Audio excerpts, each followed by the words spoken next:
उसको कोई अर्जेंट काम नहीं है, फालतू में घूमेगा बस। अबे तू फालतू ये सब मत सोच, दोस्ती में सब चलता है, तू टेंशन मत ले। वो मेरा भरोसा कभी नहीं तोड़ेगा। अच्छा, अरे यार देखना, मैं तेरे पास एक रील भेज रहा हूँ। अरे मत भेज भाई, ऑलरेडी मैंने सुबह के 4 बजे तक के रील देखा हूँ। अरे क्या? अरे आदमी खत्म हो जाएगा, रील खत्म नहीं होगा। बात तो सही बोली तूने। भाई भाई मुझे पापा के लिए अर्जेंट दवाई लेने जाना है, अपना चाबी दोगे क्या? ले जाना है। थैंक यू यार।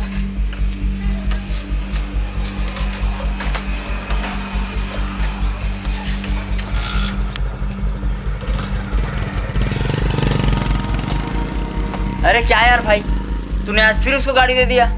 इतना भरोसा भी ठीक नहीं यार। छोड़ ना यार, चिल कर, दोस्त है यार अपना, इतना तो कर ही सकते भाई। ये मेरी बात समझता क्यों नहीं?